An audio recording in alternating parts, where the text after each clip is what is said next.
Hello दोस्तों, मैं doctor Dharmendra Kumar Sinha, visiting professor psychologist. आज मैं बुद्ध फिलॉसफी पर अपना चंद थॉट आप लोगों से शेयर करने जा रहा हूँ। मित्रों, इसके पहले मैंने दो एग्रीगेट्स का मैंने चर्चा किया है। इसका तीसरा एग्रीगेट्स है एग्रीगेट ऑफ परसेप्शंस। यह सेंसेशन अनुभूति की तरह 6 तरह का होता है। जब ये 6 इंटरनल फैकल्टीज एक्सटर्नल वर्ल्ड के कांटेक्ट में आती है, तब हमें शारीरिक एवं मानसिक स्तर पर ऑब्जेक्ट का ज्ञान हो पाता है। फोर्थ है एग्रीगेट ऑफ मेंटल फॉर्मेशंस। इस ग्रुप के अंतर्गत हमारी सारी इच्छाएं, मानसिक क्रियाएं, चाहे अच्छी हों या बुरी, आती हैं। ये विल, डिजायर, मेंटल प्रोडक्ट जो हमारे थॉट, स्पीच एंड एक्शन के रूप में प्रकट होता है, यह मुख्यतः 3 तरह के होते हैं: गुड, बैड एंड न्यूट्रल। ध्यान, एकाग्रता, इच्छा, संकल्प, निश्चय, आत्मविश्वास, इंटेलिजेंस एंड विजडम, बुद्धि एवं विवेक, प्रेम, आसक्ति, घृणा, अज्ञानता, विचार, कल्पना, ये सभी मेंटल प्रोडक्ट में आते हैं। मैं हूँ का विचार, आइडिया ऑफ सेल्फ, भी इसी से आता है। फिफ्थ ग्रुप है कॉन्शियसनेस का। कॉन्शियसनेस अर्थात चेतना। यह हमारी 6 फैकल्टीज के रिएक्शंस एंड रेस्पॉन्स से क्रिएट होता है, लेकिन यह ग्रॉस और स्थूल नहीं होता है, यह सब्टल, सूक्ष्म होता है। इसे ही अवेयरनेस, सजगता कहते हैं। यह एक सब्टल एनर्जी है जिसके प्रेजेंट में हमें किसी वस्तु का ज्ञान होता है। इन्हीं 5 एग्रीगेट्स से हमें प्लीजर का फीलिंग होता है और यह प्लीजर फीलिंग से हम एक्सटर्नल ऑब्जेक्ट से अटैच होते हैं।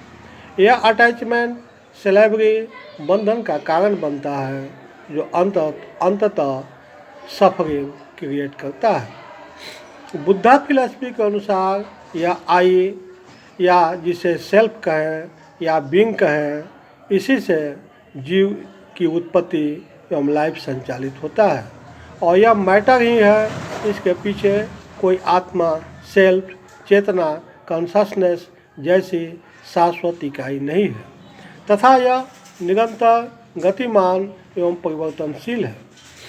इसी बिंदु पर वेदांत एवं बौद्ध धर्म में मतभेद है। वेदांत के अनुसार निरंतर गतिमान एवं परिवर्तनशील इकाई के आधार पर कोई तो अस्तित्व है जो अपरिवर्तनीय एवं शाश्वत है, जिसके आधार पर यह प्रोसेस संचालित एवं क्रियान्वित हो पाता है।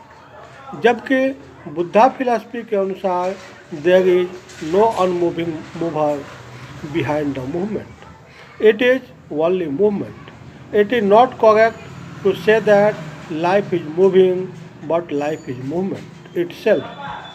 Life and movement are not two different things. In other words, there is no thinker behind the thought. Thought itself is the thinker. If you remove the thought, there is no thinker to be found.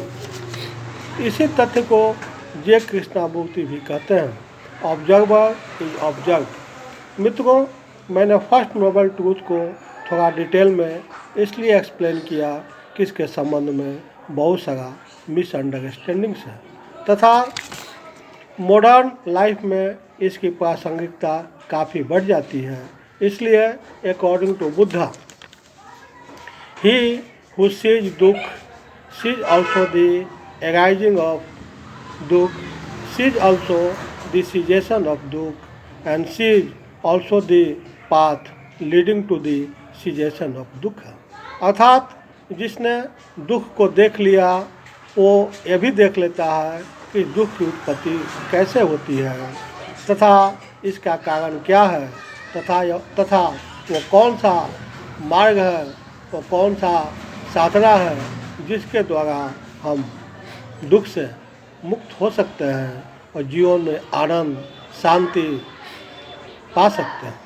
मित्रों, यह सिद्धांत सिर्फ भौतिक जगत में ही लागू नहीं होती है, यह स्पिरिचुअल जगत में भी लागू होती है। अंत में मित्रों, मैं बुद्धा फिलॉसफी की नेक्स्ट सीरियल को मैं अपने अगले वीडियो में आप लोगों के सामने प्रेजेंट करूँगा।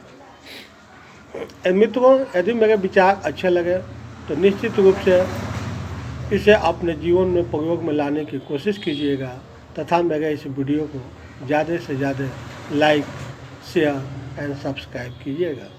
अंत में आप मेरे विचार को ध्यान से सुने, समय दिए, इसके लिए धन्यवाद। Thank you.